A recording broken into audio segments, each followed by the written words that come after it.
बिस्मिल्लाहिर्रहमानिर्रहीम। तो आज हम मालिक्यूल को डिस्कस करेंगे। तो मालिक्यूल बनता है जब टू या टू से मोर आइटम जब कंबाइन करेंगे तो मालिक्यूल बनेगा। मतलब टू एटम या मोर आइटम, तब जाके हमारे पास मालिक्यूल बनेगा। तो मैंने यहाँ पे लिखा है कि molecule is the smallest particle of compound, कि ये मालिक्यूल जो होता है ये स्मॉलेस्ट पार्टिकल होता है किसी कंपाउंड का। जबकि जो आइटम था वो स्मॉलेस्ट पार्टिकल किसका था? वो स्मॉलेस्ट पार्टिकल था एलिमेंट का। ठीक है, देखें यहाँ पे एक बात समझने वाली है कि कंपाउंड क्या होता है। कंपाउंड कब बनता है? कंपाउंड उस वक्त बनता है जब two or more different atom, ये बात आपने याद रखनी। जब डिफरेंट एटम मिलेंगे, कंबाइन करेंगे, तब जाके एटम बनेगा, मतलब कंपाउंड बनेगा। इसको हम आगे जाके डिस्कस करेंगे कि कंपाउंड क्या होता है। आगे हम देखते हैं कि ये मालिक्यूल जो होता है ये कैन एग्जिस्ट इंडिपेंडेंटली, कि मालिक्यूल यहाँ पे इंडिपेंडेंटली भी एग्जिस्ट कर सकते हैं। यहाँ पे एक इसकी एग्जांपल हम यहाँ पे देख लें तो जो नोबल गैसेज होती है, क्योंकि अगर इसको समझना तो हमें नोबल गैसेज की एग्जांपल लेनी पड़ेगी। देखिए जो पीरियोडिक टेबल का 8A ग्रुप होता है, तो यहाँ पे हीलियम होता है, नियॉन होता है, आर्गॉन होता है, ठीक है, और क्रिप्टॉन होता है, जीनॉन होता है, ठीक है, रेडॉन होता है। ये सारी नोबल गैसेज हैं। एक तो इनके बारे में कहा जाता है कि ये एटम भी हो सकते हैं, ये एटम भी हैं, लेकिन ये मालिक्यूल भी हैं। मालिक्यूल इस वजह से है क्योंकि इनका आखिरी शेल तो कंप्लीट होंगे। जब कंप्लीट होंगे तो ये किसी के साथ भी रिएक्ट नहीं करते। मतलब क्या कहने का, ये कभी भी आपस में रिएक्ट नहीं करेंगे, आपस में कभी भी रिएक्ट नहीं करेंगे। मतलब हीलियम अपने वाले हीलियम के साथ कभी भी रिएक्ट नहीं करेगा। इस वजह से हम कहते हैं कि जो नोबल गैसेज है ये एग्जिस्ट इंडिपेंडेंटली कर सकते हैं। इस वजह से हम इनको मालिक्यूल भी कहते हैं कि हीलियम मालिक्यूल, नियॉन मालिक्यूल, ठीक है। तो इस बात को आपने याद रखना है क्योंकि ये हमारे पास एक्सेप्शनल केस एक आ जाता है, ठीक है। तो हम थोड़ा सा आगे डिस्कस कर लेते हैं कि जो कंपाउंड था, जो कंपाउंड होता है ये कब बनता है? ये compound two or more different atom, different atom.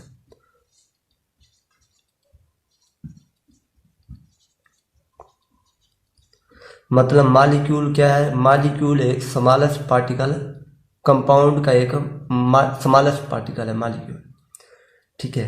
तो अगर हम इसकी थोड़ी सी मालिक्यूल और कंपाउंड को देख लें तो मालिक्यूल और कंपाउंड में भी डिफरेंस है। क्या मतलब? मालिक्यूल कहाँ से लिया गया? कंपाउंड से लिया गया। मतलब मालिक्यूल इसकी यहाँ से लेके कि मालिक्यूल इसका स्मॉलेस्ट पार्टिकल है इसका। लेकिन यहाँ पे एक बात याद रखनी है कि कंपाउंड के अंदर डिफरेंट एटम होंगे। मतलब सिमिलर एटम को हम कभी भी कंपाउंड नहीं कह सकते। क्या कहने का मतलब है कि आप वाटर को कंपाउंड कह सकते हैं और वाटर को आप मालिक्यूल भी कह सकते हैं। इसी तरह हम आगे और एक और एग्जांपल लें तो आप इसको मतलब NH3 अमोनिया को कंपाउंड तो कह सकते हैं, लेकिन अमोनिया को मालिक्यूल भी कह सकते हैं, ठीक है। लेकिन यहाँ पे एक बात याद रखनी है कि आप H2 को, O2 को, N2 को, इनको आप कभी भी कंपाउंड नहीं कह सकते। क्यों? क्योंकि इसकी रीज़न ये है कि यहाँ पे two or more different atoms होंगे तो तभी जाके कंपाउंड बनेगा।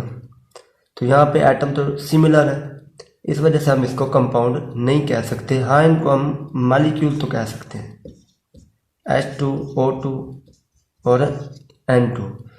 तो मतलब क्या हुआ कि जो सिमिलर मतलब एटम होंगे उनको हम मालिक्यूल तो कह सकते हैं, लेकिन सिमिलर एटम को हम कंपाउंड नहीं कह सकते। तो एक रीज़न तो ये मालिक्यूल और कंपाउंड के माबैन हमने डिफरेंस देखा।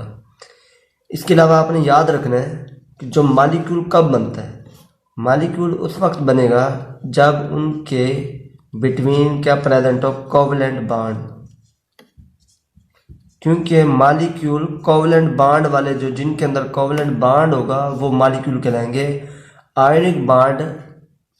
आयनिक बॉन्ड वाले जितने भी होंगे उनको हम मालिक्यूल नहीं कह सकते, क्योंकि मालिक्यूल की एक शर्त है कि उसके अंदर कोवलेंट बॉन्ड प्रेजेंट होना चाहिए।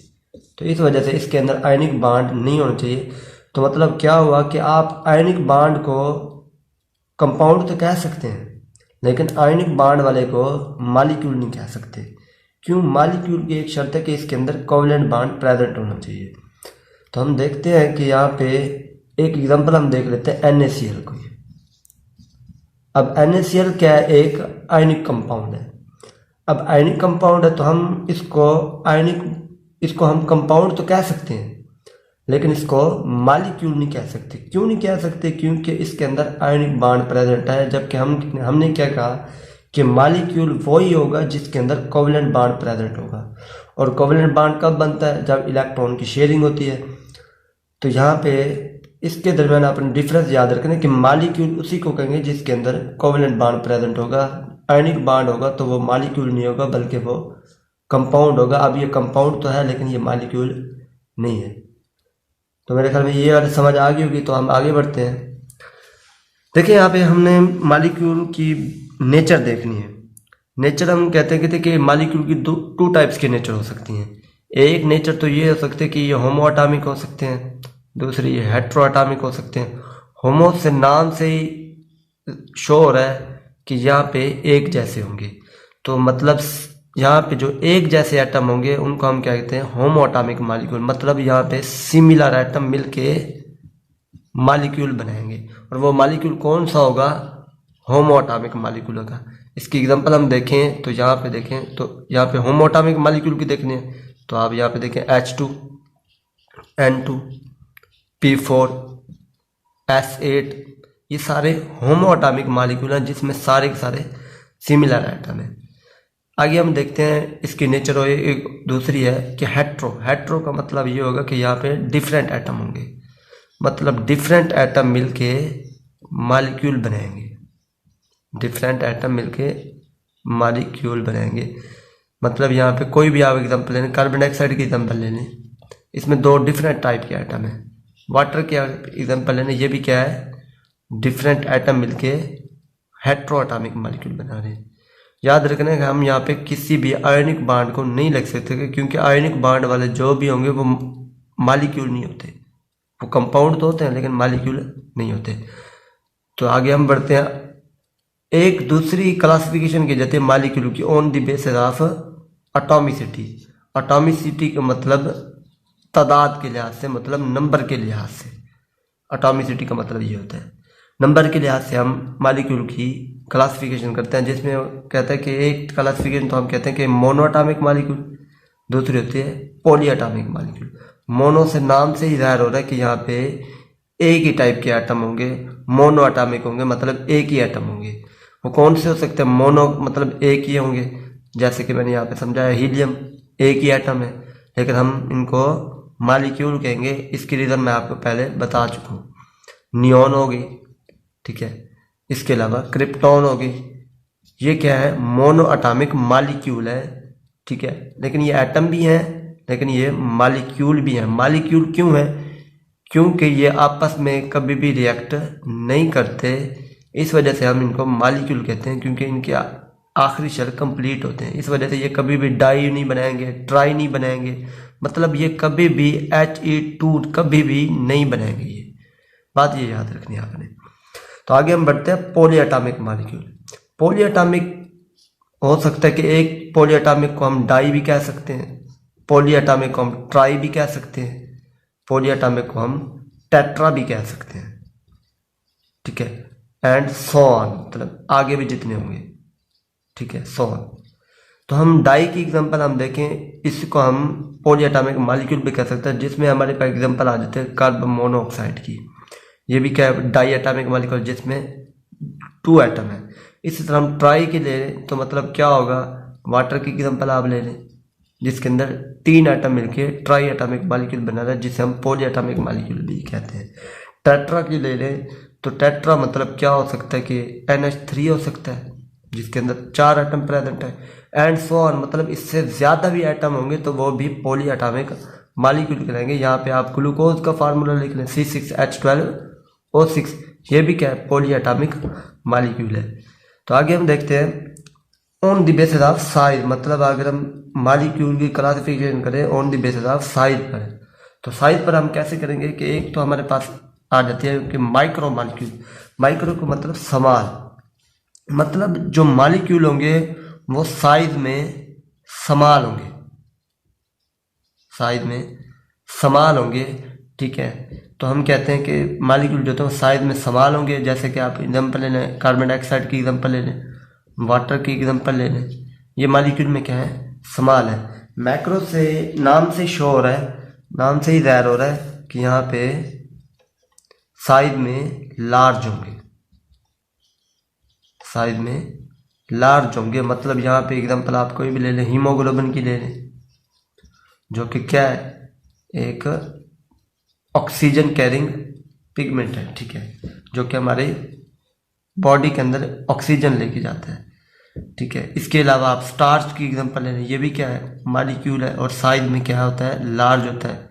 इसी तरह प्रोटीन की एग्जांपल आप ले लें, ये भी साइज में क्या होता है, लार्ज होता है। इसी तरह आगे बढ़े तो हीमोग्लोबिन को हम थोड़ा सा डिस्कस कर लेते हैं, क्योंकि हमारी बुक के आखिर में है तो हम इसको डिस्कस कर लेते हैं। कहा जाता है जो एक हीमोग्लोबिन होता है, एक हीमोग्लोबिन होता है, उसके अंदर, एक हीमोग्लोबिन के अंदर 10,000 एटम प्रेजेंट होते हैं, मतलब एक हीमोग्लोबिन का मॉलिक्यूल 10,000 एटम से मिलकर बनता है, ये बात आपने याद रखनी है।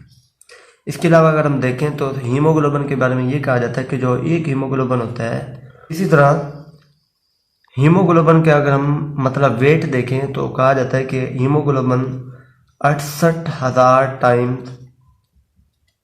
टाइम्स मतलब 68,000 टाइम्स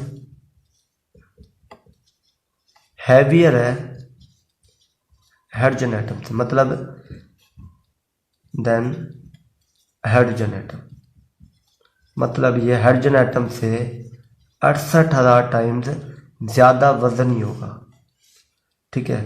तो इसी तरह हम किसी और को देख लेते हैं, मतलब 68,000 टाइम्स ज़्यादा हैवियर होगा। आप देखें तो हाइड्रोजन का एटॉमिक मास भी 1 होता है, ठीक है। तो हीमोग्लोबिन 68,000 टाइम्स ज़्यादा हैवी होगा मास में हाइड्रोजन की। अगर हमसे MCQ एक पूछ लिया जाए कि ये हीमोग्लोबिन होता है वो हीलियम से कितने गुना ज़्यादा वजनी होता है, तो आपको याद मतलब जो हीलियम होता है इसका एटॉमिक मास 4 होता है, इसका एटॉमिक मास 4 होता है, ठीक है।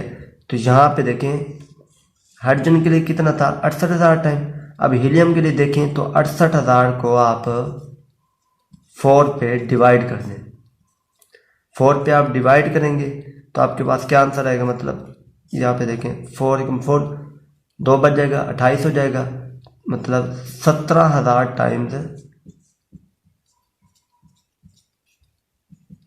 हीमोग्लोबिन किसके हैवियर होगा, मतलब हीमोग्लोबिन 17,000 टाइम हीलियम से ज़्यादा हैवी होगा, ठीक है। तो आगे हम लिथियम के लिए देखें तो आप 68,000 को 6 पे डिवाइड कर दें, जो भी आपके पास आंसर आएगा वो हीमोग्लोबिन के बारे में आ जाएगा, हीमोग्लोबिन लिथियम से इतने गुना ज़्यादा हैवी होगा, ठीक है। तो आई होप आपको समझ आ गई होगी। तो अगले लेक्चर के साथ हम हाजिर होंगे। अल्लाह हाफिज़।